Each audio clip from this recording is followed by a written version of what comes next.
essas folhas aqui, não? Não precisa. Olha, eu vou botar. Essas coisas agora está cada vez mais difícil.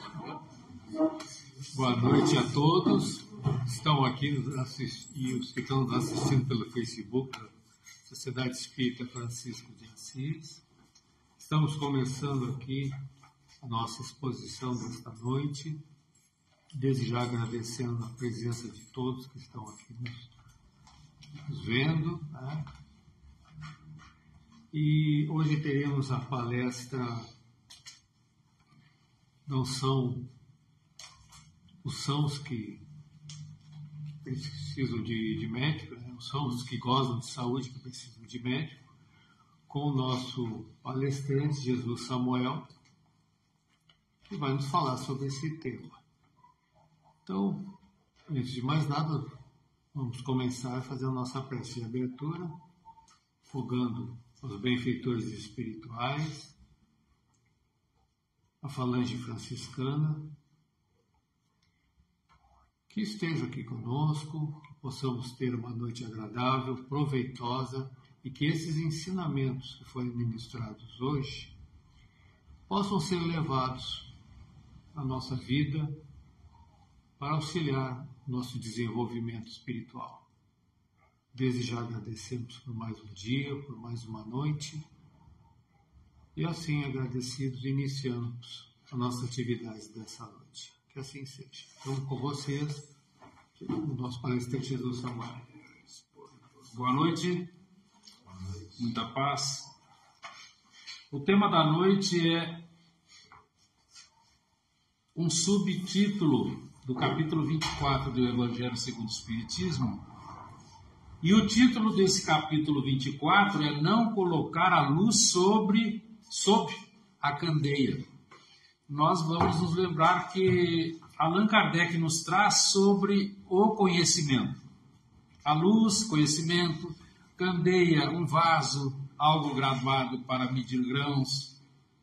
Então nós estamos encontrando uma explicação inicial de que vamos ver sobre conhecimento.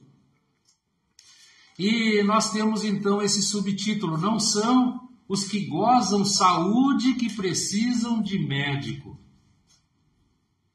Então nós vamos atentar para o seguinte, Evangelho segundo o Espiritismo, capítulo 24, itens 10 a 12. Allan Kardec vai se socorrer do Evangelho de Mateus, lá no capítulo 9 do Evangelho de Mateus, itens 10 a 12. Allan Kardec nos fala que havia um almoço. Jesus vai participar. E nós vamos encontrar, então, quando Mateus nos apresenta no seu Evangelho, Evangelho de Mateus, que Jesus fora almoçar na casa de Levi, que depois era Mateus, era ele. Mas Levi era um cobrador de impostos. E como todo bom cobrador de impostos, já naquela recuada época, era detestado, considerado de má vida e etc. Então eles eram cobradores de impostos, considerados de má vida, mas estavam esperando a chegada do mestre, porque ele fora convidado para esse almoço. E quando ele está no recinto, os fariseus, os doutores da lei, para enredar todo mundo, perguntam: por que vosso mestre come com pessoas de má vida? E Jesus, então, pressentindo aquela vibração negativa e compreendendo a resposta, vai responder: não são os que gozam saúde que precisam de médico. E assim dizendo, segundo Mateus, Jesus sentou-se à mesa e, sorrindo, insistiu com os publicanos para que partilhassem a ceia. Mas o irmão X, em 1969, por Chico Xavier, no livro Estante da Vida, vai nos apresentar que 4 daqueles publicanos tinham muitas dúvidas, faziam muitas perguntas, e Pedro, que era o fiel seguidor de Jesus, mas muito nervoso, começou a rebater com muita veemência e às vezes até um pouco de crueldade. E os homens começaram então a se preocupar, ficaram amuados, choraram, queriam ir embora, e o mestre disse: não, vamos ficar para ouvir a boa nova. Então o Galileu discorreu sobre a boa nova. Aconteceu ali uma bela reunião, agora de maneira reconfortante e embebida em esperança, porque o Mestre exaltou a divina providência de tal maneira e se referiu ao reino de Deus com tanta beleza que aqueles homens guardavam uma expressão viva de esperança no futuro, porque ali se estabeleceram uma prodigiosa comunhão de interesses e de ideais. E assim transcorreu aquela refeição. Mas quando os publicanos se despediram, sentindo-se agora diferentes, transformados e até felizes, dali a momentos Simão, Pedro e Jesus se retiraram também. Quando estavam sozinhos, caminhando lentamente sob o manto das estrelas na noite calma, aquele rude pescador criticou o comportamento do divino amigo. Observemos esse detalhe. Imaginemos essa cena há mais de 2000 anos. Uma noite, recamado de estrelas, tudo calmo, Jesus caminhando e o seu discípulo admoestando-o sobre o que ele havia feito, fazendo perguntas, trazendo longos argumentos. Um deles: era necessário demonstrar tanto carinho para com os maus? E Pedro era um discípulo de Jesus, preparado que fora. Era necessário esse carinho todo? E vamos estender então que auxílio aos bons? Se os homens que andavam errados, que nunca falaram de bem e de belo, como mereciam tanto amor, então o que eles, Jesus e a sua equipe, deveriam fazer para beneficiar os homens retos? E aqui ele continua a interpelar e Jesus caminhando e ouvindo. Era correto eles terem feito a refeição junto com aqueles publicanos que todos consideravam de má vida. Pedro entrou no jargão popular, porque os doutores da lei exatamente faziam isso. E Pedro momentaneamente se esqueceu de que era um espírito da mesma equipe do Nazareno. E o Cristo está ali, caminhando, escutando, em silêncio essas reclamações. Esperou que o aprendiz calasse as derradeiras discordâncias, e ele responde então numa breve frase, olhando suavemente para Pedro: Pedro, eu não vim à terra para curar os sãos. Demonstrando Pedro que estava mais doente do que aqueles que ali haviam ido buscar a instrução. Então isso o mestre demonstrou, nós sabemos todas as passagens, pelas escrituras, pelas instruções exaradas do plano espiritual.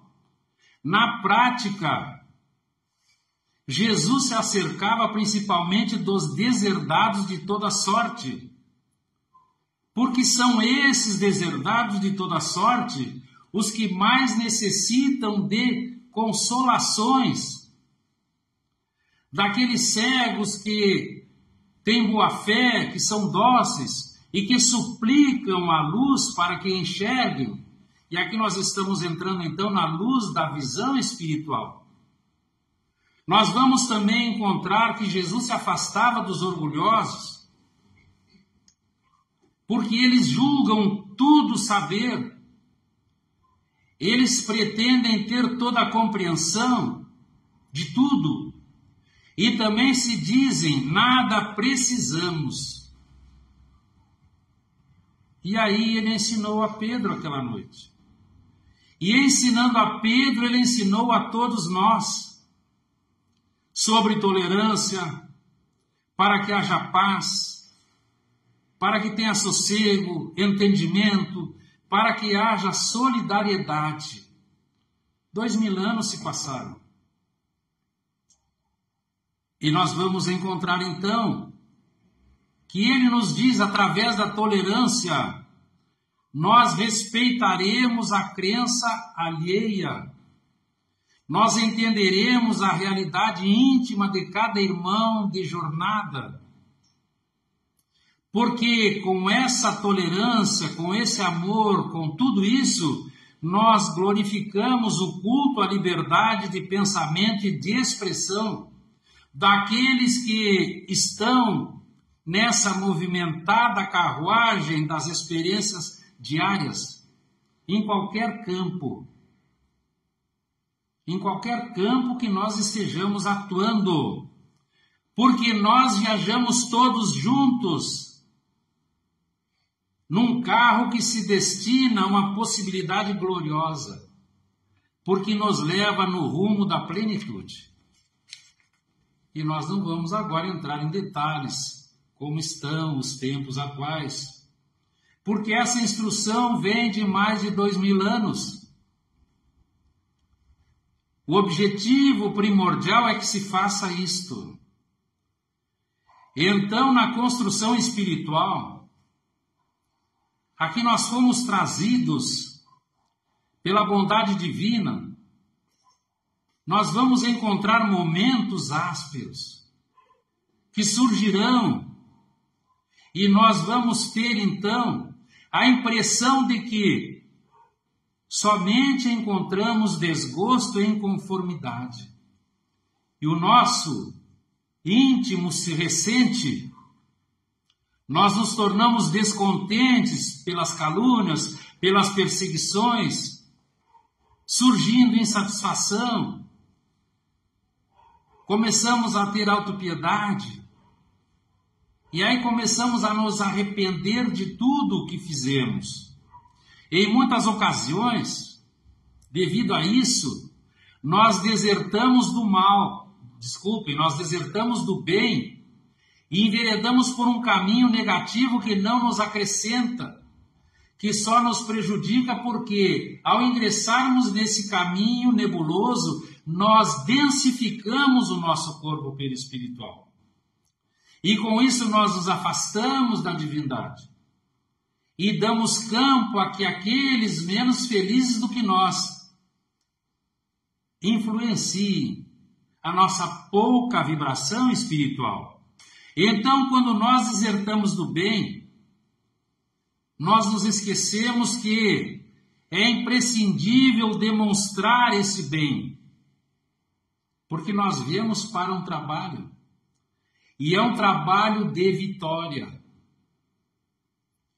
E é nesse aspecto que eles nos informam, nós falhamos, muitas vezes nos distraímos, no momento em que nós precisávamos vigiar para vencer a nossa imperfeição íntima. Porque o maior inimigo do homem está dentro dele mesmo. E a maior luta de cada espírito é consigo mesmo, tanto que Kardec já dizia que nós devemos lutar bravamente para vencer as nossas imperfeições morais. E é isso que eles estão nos dizendo. Quando nós assim não fazemos, nós nos sentimos deprimidos, nós nos sentimos arrasados. Mas mesmo assim, deprimidos e arrasados, nós não podemos perder tempo, porque são apenas e somente lamentações inúteis. Então o sublime Galileu já nos dizia, deixou escrito, nos acessos da revolta, humilha-te, para que tenhas a simplicidade de uma criança, para que não te percas por vaidade, nos desesperos provocados pela violência alheia, ora, por aqueles que te caluniam e te perseguem. Então nós devemos sempre, permanentemente, desculpar as ofensas recebidas para a liberação da raiva que muitas vezes está armazenada conosco. É preciso amar o desafeto, porque o passado fala em cada um de nós. E aquele desafeto, com certeza, é alguém que nós deixamos em carência de amor lá no ontem, e que agora a misericórdia divina nos traz de retorno.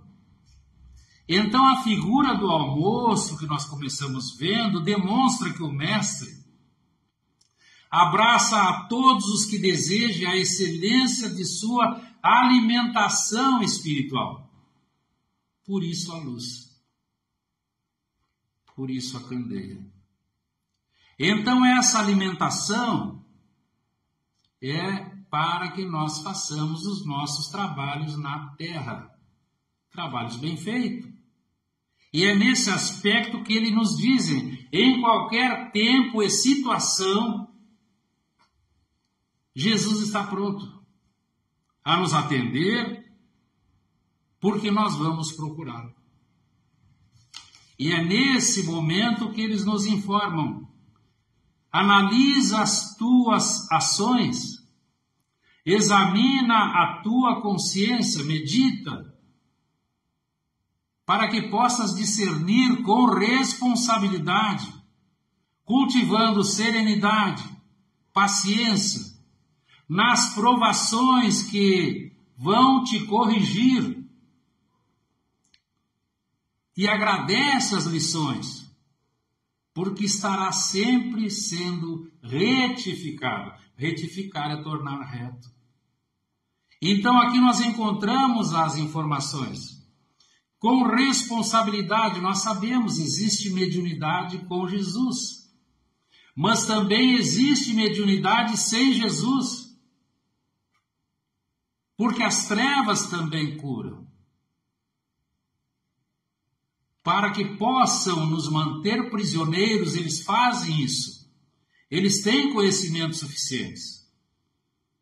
Tanto que o trabalho do mundo inferior, hoje, é para tentar entrar dentro do nosso movimento espírita, da veneranda doutrina espírita, e implodi-lo. E nós então temos a candeia, a luz, o conhecimento, para saber o que estamos fazendo. E muitas vezes nós nos perguntamos por que nós fomos aceitos à obra da Boa Nova, se por enquanto nós somos portadores de numerosas fraquezas e moléstias morais. Os amigos nos dizem, os amigos espirituais nos dizem, milhões de espíritos são doentes. Doentes por quê? Porque não tenta modificar-se. Tudo isso que nós vimos antes, a prece, a análise, o exame, é estudo. Nós vamos dissecar o que nós somos. Nós temos no livro da codificação, questão 919, Santo Agostinho, quando ele traz o conhecimento de si mesmo. Então é isso que eles estão nos dizendo mais modernamente. Então Jesus declarou francamente não ter vindo à terra para reabilitar os sãos. Por quê? Porque nós somos os preferidos de Jesus.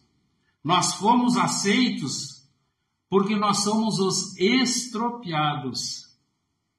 Nós nos lembramos da parábola do mestre, a parábola dos estropiados.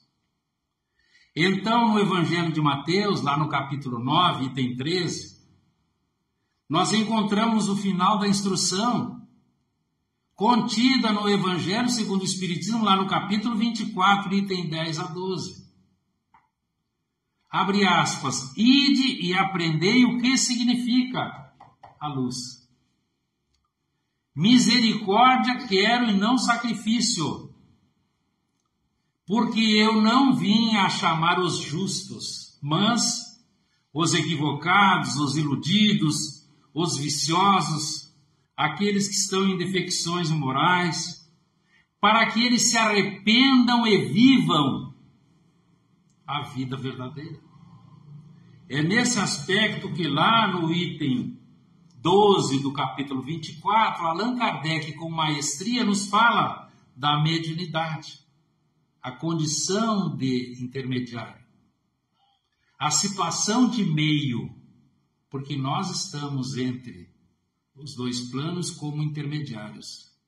E é nesse aspecto que nós encontramos a mediunidade é concedida sem distinções, a fim de que os espíritos possam trazer à luz a todas as camadas, a todas as classes da sociedade, ao pobre, ao rico, aos corretos para fortalecê-los no bem, aos viciosos, aqui estão os estropiados da parábola, para que se corrijam. Então nós estamos com todas as instruções que precisamos.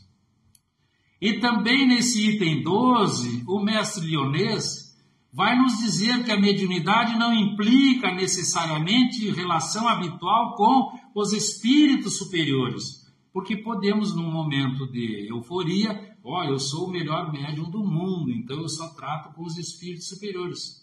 Ele nos apresenta que não. Se nós não nos depurarmos intimamente pelo pensamento, nós não conseguiremos aurir as ondas mentomagnéticas dos espíritos da luz.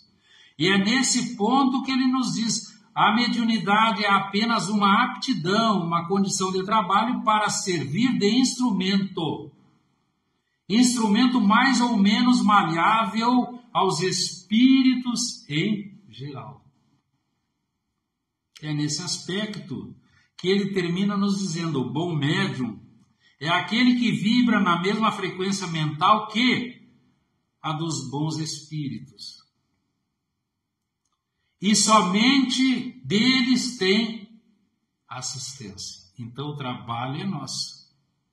Para que eles concordem em vir, nós precisamos elevar o nosso diapasão mental. É nesse momento que eles nos dizem, para que isso aconteça, a excelência das qualidades morais são imprescindíveis. Lá no livro dos médiuns, que é a ciência espírita, nós encontramos 2 capítulos que falam sobre médiuns. Mas os críticos do mundo indagarão que diferença faz para nós o trabalho pela sublimação íntima, se nós sempre estamos estropiados, tanto agora quanto ontem. E aí nós responderemos, otimistas e esperançosos, existe hoje muita diferença, porque no passado éramos doentes e insensatos, agindo inconscientemente e agravando a nossa passagem e aumentando os nossos males. Enquanto hoje nós já conhecemos as nossas enfermidades. É o autoconhecimento, é a autoanálise, é o autoamor. E como isso acontece, nós nos tratamos com atenção e nos empenhamos incessantemente em fugir dessas doenças que são criações do espírito. Então Deus, em sua bondade infinita, nas nossas mãos colocou o conhecimento da veneranda doutrina espírita, para que nós não venhamos a dizer que não tínhamos consciência do que estávamos fazendo. Muito obrigado. Muito bem.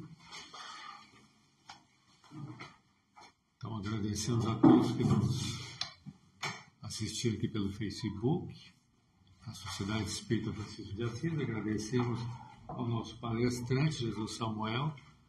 E nós vamos agora à nossa irradiação, já nos despedindo de todos que nos assistiram.